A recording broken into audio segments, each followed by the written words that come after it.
Friends, ಇವತ್ತಿನ recipe ಎಣ್ಗಾಯಿ ಬದನೆಕಾಯಿ. ಸೊ ಯಾವ ಥರ ಮಾಡೋಣ ನೋಡೋಣ ಬನ್ನಿ.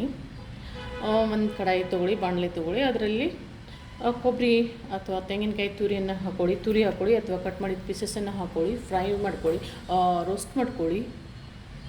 ಆಮೇಲೆ ಇದು ಬಿಳಿ ಎಳ್ಳು ತೊಗೊಳ್ಳಿ, ಅದನ್ನು ರೋಸ್ಟ್ ಮಾಡ್ಕೊಳ್ಳಿ.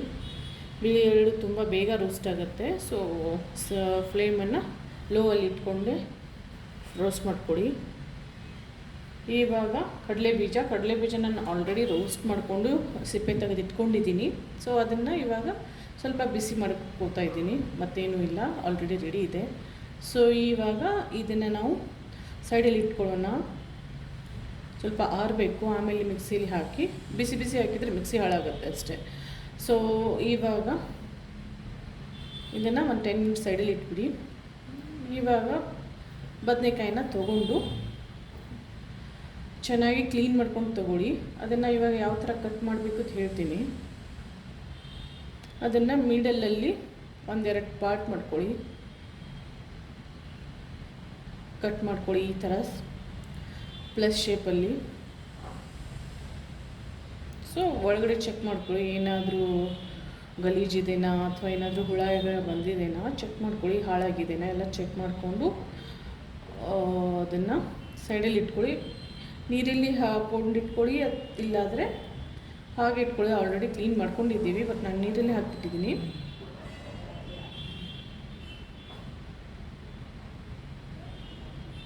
ಸೊ ಚೆನ್ನಾಗಿ ಕಟ್ ಮಾಡ್ಕೊಳ್ಳಿ. ಈ ಥರ ಒಳಗಡೆ ಚೆಕ್ ಮಾಡಿ. ಒಂದು ಸಲ ಮಾಡಿ ಟೇಸ್ಟ್ ಮಾಡ್ಕೊಳ್ಳಿ, ತುಂಬಾ ಚೆನ್ನಾಗಿ ಟೇಸ್ಟ್ ಬರುತ್ತೆ. ಪ್ರಿಪ್ರೇಷನ್ ಮಾಡಿ, ತುಂಬಾ ಈಸಿಯಾಗಿದೆ. ಸ್ವಲ್ಪ ಮಸಾಲೆ ಟೈಮ್ ತೊಗೊಳುತ್ತೆ, ಬಟ್ ಪರವಾಗಿಲ್ಲ, ಒಂದು ಸಲ ಮಾಡಿ, ತುಂಬಾ ಚೆನ್ನಾಗಿರುತ್ತೆ. ಇವಾಗ ಈ ಮಸಾಲೆನ ಮಿಕ್ಸಿ ಮಾಡ್ಕೊಳ್ಳಿ, ರುಬ್ಕೊಳ್ಳಿ ಚೆನ್ನಾಗಿ. ಈ ಬ್ರಿಂಜಲನ್ನು ಬದನೆಕಾಯಿನ ನಾವು ಚಪಾತಿ ಜೊತೆ, ರೊಟ್ಟಿ ಜೊತೆ, ಜೋಳದ ರೊಟ್ಟಿ ಜೊತೆ, ಆಮೇಲೆ ಅನ್ನದ ಜೊತೆ, ಇದನ್ನ ಜೊತೆ ತಿನ್ಕೋಬೋದು. ತುಂಬಾ ಚೆನ್ನಾಗಿ ಟೇಸ್ಟ್ ಇರುತ್ತೆ. ಒಂದು ಕಡಾಯಿ ತೊಗೊಳ್ಳಿ, ಅದರಲ್ಲಿ ನಾವಿವಾಗ ಏನು ರೋಸ್ಟ್ ಮಾಡ್ಕೊಂಡಿದ್ದೀವಿ ಅದೇ ಕಡಾಯಿ ತೊಗೊಳ್ಳಿ. ಅದರಲ್ಲಿ ಇವಾಗ ಎಣ್ಣೆ ಹಾಕ್ಕೊಳ್ಳಿ. ಇದರಲ್ಲಿ ಇವಾಗ ಬದನೆಕಾಯಿ ಫ್ರೈ ಮಾಡ್ಕೊಳ್ಳಿ. ನಾನು ನೀರನ್ನು ಬಸಿದೆ ಹಾಗೆ ಡೈರೆಕ್ಟಾಗಿ ಹಾಕಿಬಿಟ್ಟೆ. ಸೊ ಎಲ್ಲ ಎಣ್ಣೆ ಸಿಡಿತಾ ಇದೆ. ನೀವು ಆ ಥರ ಮಾಡೋಕ್ಕೆ ಹೋಗ್ಬಿಡಿ. ನೀರನ್ನು ಚೆನ್ನಾಗಿ ಬಸಿದ್ಬಿಟ್ಟು ಬದನೆಕಾಯಿನ ಹಾಕಿ, ಇಲ್ಲಾಂದರೆ ಕಿಚನ್ನೆಲ್ಲ ಎಣ್ಣೆ ಆಗಿಬಿಡುತ್ತೆ. ಸೊ ಇದನ್ನು ಇವಾಗ ನಾವು ಚೆನ್ನಾಗಿ ಸಾಫ್ಟಾಗಿ ಫ್ರೈ ಮಾಡ್ಕೋಬೇಕು. ಡೈರೆಕ್ಟಾಗಿ ಮಸಾಲೆ ಹಾಕಿ ಮಾಡೋಕ್ಕೆ ಹೋದರೆ ಇದು ಸ್ವಲ್ಪ ಮಸಾಲೆ ಜಾಸ್ತಿ ಕುದ್ಬಿಡುತ್ತೆ. ಅದಕ್ಕೆ ಜಾಸ್ತಿ ಮಸಾಲೆ ಕುದಿಬಾರ್ದು, ಎಷ್ಟು ಬೇಕು ಅಷ್ಟೇ ಕುದಿದ್ರೆ ಚೆನ್ನಾಗಿರುತ್ತೆ. ಸೊ ಇವಾಗ ನೋಡ್ತಾ ಇರಿ ಯಾವ ಥರ ಕುದಿದೆ, ಬಾಯ್ಲ್ ಆಗಿದೆನಾ ಅಂತ. ಸೊ ಚೆಕ್ ಮಾಡಿ, ಇನ್ನೂ ಸಾಫ್ಟಾಗಿ ಬಂದಿಲ್ಲ. ಸೊ ಇನ್ನೊಂದು ಸ್ವಲ್ಪ ಟೈಮ್ ಬಿಟ್ಬಿಟ್ಟು ಒಂದು 2 ಮಿನಿಟ್ಸ್ 3 ಮಿನಿಟ್ಸ್ ಬಿಟ್ಬಿಟ್ಟು ಚೆಕ್ ಮಾಡ್ತಾಯಿರಿ. ಮಾಡಿಬಿಟ್ಟು ಇವಾಗ ಚೆಕ್ ಮಾಡಿ. ಇವಾಗ ಆಲ್ಮೋಸ್ಟ್ ರೆಡಿ ಆಗಿದೆ. ಸೊ ತೆಗೆದು ಸೈಡಲ್ಲಿ ಇಟ್ಬಿಡಿ. ಇವಾಗ ನಾವು ಬದನೆಕಾಯಿ ಕರಿ ಏನಿರುತ್ತೆ ಗ್ರೇವಿನ ರೆಡಿ ಮಾಡ್ಕೊಳ್ಳೋಣ.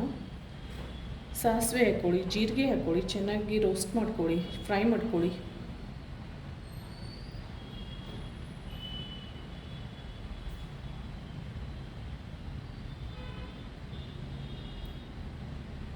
ಇವಾಗ ಇದು ಜಿಂಜರ್ ಗಾರ್ಲಿಕ್ ಪೇಸ್ಟು, ಬೆಳ್ಳುಳ್ಳಿ ಶುಂಠಿ ಪೇಸ್ಟು ನಾನು ಕಲ್ಲಲ್ಲಿ ಜಜ್ಜಿಬಿಟ್ಟು ಹಾಕ್ತಾಯಿದ್ದೀನಿ.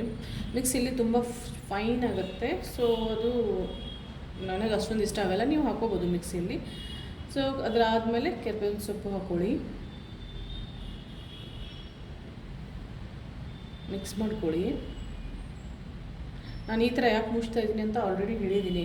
ಕ್ಯಾಮ್ರಾ ಹಾಳಾಗುತ್ತೆ, ಎಲ್ಲ ಎಣ್ಣೆ ಸಿಡಿಯುತ್ತೆ, ಅದಕ್ಕೆ ಈ ಥರ ಮುಚ್ಚಿ ಮಾಡ್ತಾ ಇರೋದು. ಈರುಳ್ಳಿ ಹಾಕಿ ಅದು ಚೆನ್ನಾಗಿ ಚಿಕ್ಕದಾಗಿ ಕಟ್ಟಾಗಿರಬೇಕು. ಇದಕ್ಕಿಂತ ಚಿಕ್ಕದು ಕಟ್ಟಾಗಿದ್ರೂ ಪರವಾಗಿಲ್ಲ. ಸೊ ಒಂದು ದೊಡ್ಡ 2 ಈರುಳ್ಳಿ ಚೆನ್ನಾಗಿ ಪಿಂಕ್ ಕಲರ್ ಬರಬೇಕು, ಅಲ್ಲಿ ತನಕ ರೋಸ್ಟ್ ಮಾಡ್ಕೊಳ್ಳಿ. ಈಗ ಟೊಮ್ಯಾಟೊ ಹಾಕ್ಕೊಳ್ಳಿ, ಅದು ಚೆನ್ನಾಗಿ ಒಂದೆರಡು ಚೆನ್ನಾಗಿ ಚಿಕ್ಕದಾಗಿ ಕಟ್ ಮಾಡಿರೋದನ್ನು ತಗೊಳ್ಳಿ, ಚೆನ್ನಾಗಿ ಮಿಕ್ಸ್ ಮಾಡಿ.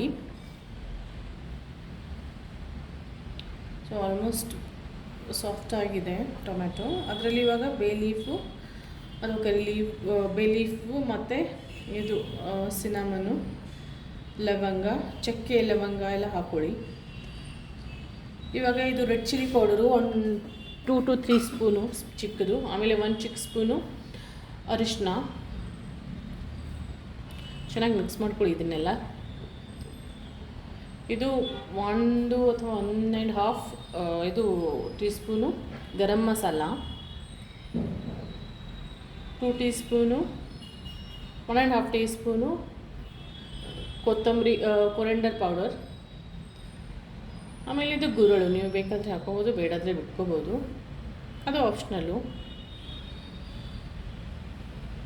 ಕೊರೆಂಡರ್ ಪೌಡರು, ಧನಿಯಾ ಪೌಡರು ಏನೋ ಅನ್ಕೋಬೋದು. ಅದನ್ನು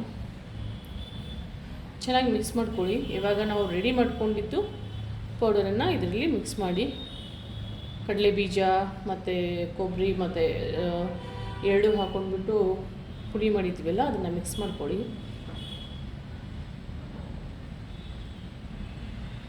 ಸೊ ಚೆನ್ನಾಗಿ ಇದನ್ನು ಮಿಕ್ಸ್ ಮಾಡಿ. ತುಂಬಾ ಟೇಸ್ಟ್ ಚೆನ್ನಾಗಿರುತ್ತೆ, ಮಿಸ್ ಮಾಡಬೇಡಿ. ಇವಾಗ ಇದು ರಾಕ್ ಸಾಲ್ಟು, ದೊಡ್ಡುಪ್ಪು, ರಾಕ್ ಸಾಲ್ಟ್ ಅಂತಾರೆ. ಆಮೇಲೆ ಇದು ಬೆಲ್ಲ, ಇದು ಆರ್ಗ್ಯಾನಿಕ್ ಬೆಲ್ಲ ಪೌಡರ್ ಇದೆ, ಅದನ್ನು ನಾನು ಹಾಕ್ತಾಯಿರೋದು. ಇವಾಗ ಮಿಕ್ಸ್ ಮಾಡಿ ಇದರಲ್ಲಿ ಹುಣಸೆ ಹುಳಿ ನೀರು ಸ್ವಲ್ಪ ಹಾಕ್ಕೊಳ್ಳಿ. ತುಂಬಾ ಜಾಸ್ತಿ ಹುಳಿ ಹಾಕಕ್ಕೆ ಹೋಗ್ಬಿಡಿ. ಹುಳಿ ಇದ್ದರೆ ನನಗೆ ಅಷ್ಟೊಂದು ಇಷ್ಟ ಆಗೋಲ್ಲ. ಹುಳಿ ನಿಮ್ಗೆ ಬೇಕಾದರೆ ಹಾಕೋಬೋದು, ಬಟ್ ಬದನೆಕಾಯಿಗೆ ಅಷ್ಟೊಂದು ಹುಳಿ ಬೇಕಾಗಿಲ್ಲ. ಆಲ್ರೆಡಿ ಟೊಮ್ಯಾಟೊ ಹಾಕಿದ್ದೀವಿ. ಸೊ ಇದನ್ನು ಚೆನ್ನಾಗಿ ಕುದಿಯಕ್ಕೆ ಬಿಟ್ಬಿಡಿ, 1 ನಿಮಿಷ ಮಿಕ್ಸ್ ಆಗಲಿ ಎಲ್ಲ.